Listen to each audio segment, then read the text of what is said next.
Assalamualaikum to all of you dear students. I hope that you will remain fit and fine बच्चों. बेटा as you know कि last time हमने chapter number 1 के बारे में जितने भी सारे टॉपिक्स हैं उसको हमने कंप्लीट कर दिया था और बच्चों आज हम डिस्कस करेंगे चैप्टर नंबर 2 हाइड्रोजन के बारे में। और हाइड्रोजन के अंदर हम जितने कंटेंट्स हैं उनको पढ़ेंगे, जैसे कि हाइड्रोजन का इंट्रोडक्शन है, हाइड्रोजन के जो बाइनरी कंपाउंड्स हैं, हाइड्रोजन के अंदर जो हमारे पास आइसोटोप्स हैं, एटॉमिक हाइड्रोजन है, हाइड्रोजन की मैन्युफैक्चरिंग है, industrial preparation of the hydrogen है। तो ये जितनी सारी चीज़ें हैं बच्चों इस चैप्टर के अंदर 1 बाय 1 हम पढ़ेंगे। तो आज जो लेक्चर नंबर 1 है हमारा हाइड्रोजन का, उसके अंदर हम हाइड्रोजन का इंट्रोडक्शन पढ़ेंगे। स्टूडेंट्स अगर हम टॉपिक की तरफ आ जाएं तो बच्चों हाइड्रोजन चैप्टर नंबर 2 है हमारे पास सेकंड ईयर केमिस्ट्री का। बच्चों हाइड्रो का मतलब होता है वाटर। अगर बेसिकली आप इस हाइड्रोजन वर्ड को तोड़ने की कोशिश करें तो बच्चों इसके अंदर 2 ऐसे समझो कि वर्ड्स हैं, एक है हाइड्रो और दूसरा होता है जिन। तो हाइड्रोजन है ना, हाइड्रो का मतलब होता है बच्चों वाटर, वाइल जिन का मतलब होता है प्रोड्यूसर, यानी कि ऐसा एलिमेंट जो आपको वाटर प्रोड्यूस करने में हेल्प करे तो आप उसे हाइड्रोजन कहते हैं ना। जैसे कि हमारे पास नाइट्रोजन है, मैंने लिखा भी है यहाँ पे कि भाई नाइट्रो का मतलब है फर्टिलाइजर, वाइल जिन का मतलब होता है प्रोड्यूसर। यानी मोस्ट ऑफ द टाइम बच्चों जितने भी फर्टिलाइज़र हैं हमारे जो कि हम इस्तेमाल करते हैं खेतों के अंदर उसको उसकी ग्रोथ करने के लिए, वो उसके काफ़ी सारे फंक्शंस होते हैं फर्टिलाइज़र के। तो बच्चों फर्टिलाइज़र बनाने के लिए आपको नाइट्रोजन की रिक्वायरमेंट होती है। सिमिलरली बच्चों हम हाइड्रोजन का इस्तेमाल करके वाटर को बना सकते हैं, क्योंकि यू नो वेरी वेल अगर हम वाटर का फार्मूला देखें तो बच्चों हमें कुछ इस तरह से नज़र आता है H2O। तो आप देख सकते हैं जो रेशो है वो 2:1 है, यानी बच्चों 2 हाइड्रोजन है और 1 ऑक्सीजन है हमारी, तो ज़्यादा अमाउंट में यहाँ पे हाइड्रोजन है। तो basically this is called water producing element. बच्चों उसके बाद हाइड्रोजन जो है हमारे पास उसका कोई एक नेम नहीं है, जैसे कि हम निक नेम रखते हैं मुख्तलिफ लोगों के लोगों पे कि भाई इसको आप इस तरह से भी बुला सकते हैं, है ना। तो ऐसे ही हमने हाइड्रोजन के ऊपर कुछ नेम्स रखे हैं जो कि मैं आपको बताने वाला हूँ अभी। बच्चों बेसिकली हम हाइड्रोजन को रॉकेट फ्यूल गैस भी कहते हैं। हाइड्रोजन को रॉकेट फ्यूल गैस बच्चों हम इसलिए कहते हैं क्योंकि basically because it is use in the rocket as a fuel. Hydrogen को हम रॉकेट के अंदर इस्तेमाल करते हैं एज अ फ्यूल, तो इसका हमने ये भी नाम रखा कि this is called the rocket fuel gas. बच्चों हाइड्रोजन का दूसरा नाम इनफ्लेमेबल गैस भी है। आप हाइड्रोजन को इनफ्लेमेबल गैस के नाम पे भी जो है वो फेमस कर सकते हैं, क्योंकि because when it is prepared it give the explosion. जब हाइड्रोजन की मैन्युफैक्चरिंग होती है बच्चों तो ड्यूरिंग मैन्युफैक्चरिंग जब हाइड्रोजन हमारी बन जाती है तो ये explosion, it give the explosion, धमाके निकलते हैं ना। तो इसी वजह से हम हाइड्रोजन का नाम इनफ्लेमेबल गैस भी रख सकते हैं। बच्चों हाइड्रोजन को हम पुपिंग गैस भी कहते हैं। क्यों कहते हैं popping gas? Because it give sound, that sound is basically called a pop, and the manufacturing of the hydrogen gas. बच्चों जब हम हाइड्रोजन गैस की मैन्युफैक्चरिंग करते हैं तो ड्यूरिंग मैन्युफैक्चरिंग एक साउंड प्रोड्यूस होता है, जिस साउंड का जो साउंड हमारे पास है वो है पुप, है ना, पुप साउंड है। यानी जब मैन्युफैक्चरिंग करते हैं हम हाइड्रोजन की तो इसी वजह से हम इसका नाम रखा है भाई कि पुपिंग गैस है, क्योंकि जब इसको हम बनाते हैं तो पुप साउंड निकलता है ना, उसी वजह से हमने इसको ये नाम भी दे दिया। बच्चों हाइड्रोजन को हम परमानेंट गैस भी कहते हैं। जानते हैं क्यों कहते हैं? क्योंकि most of the time hydrogen जो है वो आपकी गैस फॉर्म में रहती है। हाइड्रोजन कोशिश करती है कि मैं गैस फॉर्म में ही रहूं, है ना, मैं सॉलिड में ना जाऊं, मैं लिक्विड की तरफ ना जाऊं, मैं गैस फॉर्म में ही रहूं, मैं गैस में, है ना, रिलैक्स रहती हूं इसी वजह से। तो इसको हम परमानेंट गैस इसलिए कहते हैं बच्चों बिकॉज इट लिक्विफाइड हार्डली, बड़ी मुश्किल से हम इसको कन्वर्ट करते हैं लिक्विड के अंदर या फिर सॉलिड के अंदर। सॉलिडिफिकेशन या जो लिक्विफिकेशन है हाइड्रोजन की बेटा, दिस इज़ वेरी डिफ़िकल्ट, बहुत मुश्किल है। इसी वजह से हार्डली इसको हम कन्वर्ट कर सकते हैं किसी और मैटर के फॉर्म में, स्टेट में। तो इसी वजह से मोस्ट ऑफ द टाइम ये गैस में रहती है और therefore this is called permanent gas, यानी ये चाहती है कि मैं हमेशा गैस के फॉर्म में ही रहूँ। बच्चों हाइड्रोजन को आप लाइटेस्ट गैस भी कह सकते हैं।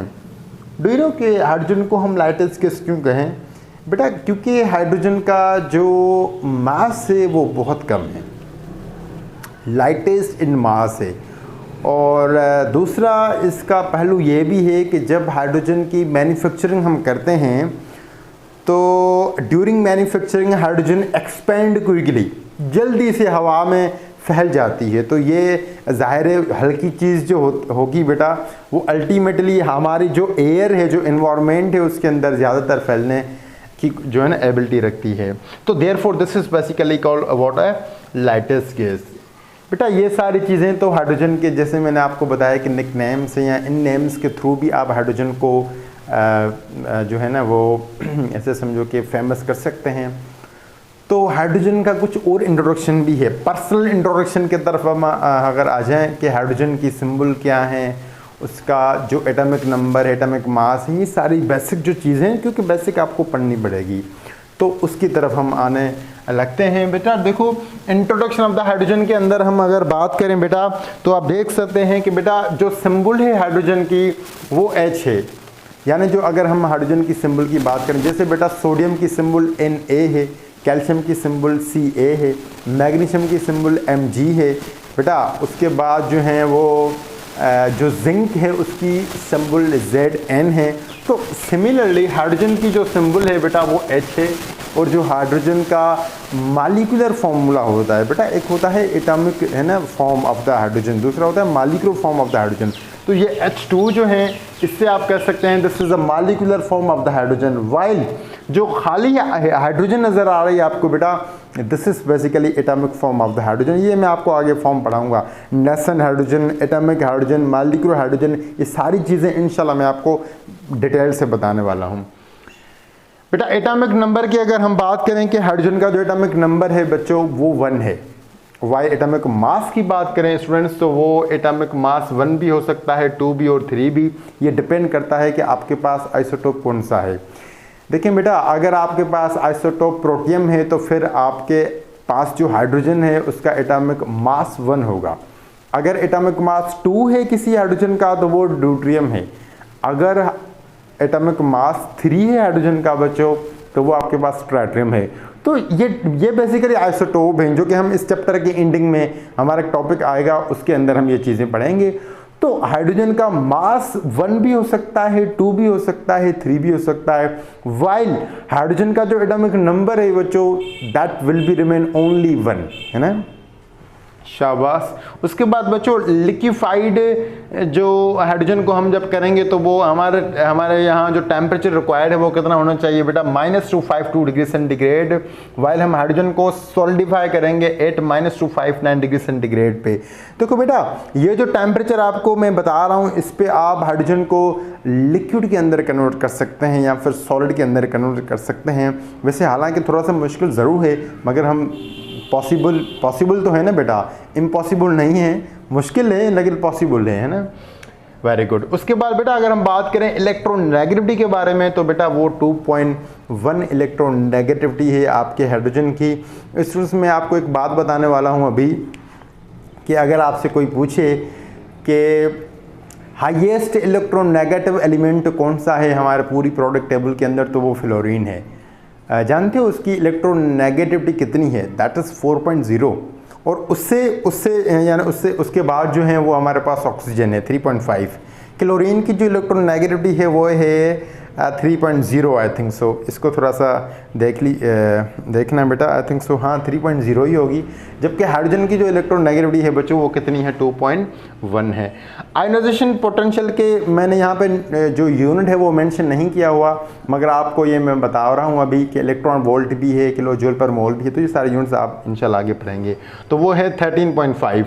बॉन्ड एनर्जी जो है बच्चों हाइड्रोजन की वो है 104 किलो कैलोरी या फिर 435 kg पर मोल। मुख्तलिफ यूनिट में मुख्तलिफ आपको बॉन्ड एनर्जी मिलेगी, क्योंकि ज़ाहिर है हर यूनिट के जो स्पेसिफिकेशन है बच्चों वो अलग होती हैं, है ना। उसके बाद बता, अगर हम बात करें कि हाइड्रोजन की जो डिस्कवरी थी वो किसने की, तो एक साइंटिस्ट था 1767 में, है ना, उसका नाम था हेनरी कैवेंडिश। हेनरी कैवेंडिश एक ऐसा साइंटिस्ट था जिसने फर्स्ट टाइम हाइड्रोजन को लेबोरेटरी में प्रिपेयर किया हुआ था। तो हाइड्रोजन की जो ऐसे समझो डिस्कवरी है वो बच्चों हेनरी कैवेंडिश ने की। पता है नाम किसने रखा हाइड्रोजन का? एक साइंटिस्ट था जिसका नाम था लुइजर। तो लुइजर was the scientist who gave the name of the hydrogen, जिसने हाइड्रोजन का नाम दिया। ये जो नाम है ना हाइड्रोजन का बच्चों, ये नाम हमें लुइजर ने दिया। और जो डिस्कवरी हाइड्रोजन की बच्चों वो हेनरी कैवेंडिश ने की थी। ओके, उसके बाद जो है most abundant component of the hydrogen is called the water. बेटा अगर हम बात करें कि जो सबसे ज़्यादा जो हाइड्रोजन पाई जाती है वो कंपाउंड या कंपोनेंट हमारे पास क्या है, तो वो वाटर है। तो बच्चों most abundant component of the hydrogen is the water. आपको ज़्यादा अमाउंट में, मेजॉरिटी ऑफ अमाउंट में आपको हाइड्रोजन मिलेगी वाटर के अंदर। मैंने आपको शुरू में ही बता दिया था क्योंकि ये वाटर प्रोड्यूसिंग एलिमेंट है। तो बच्चों ये एक सिंपल सा लेक्चर था और लेक्चर नंबर 1 था।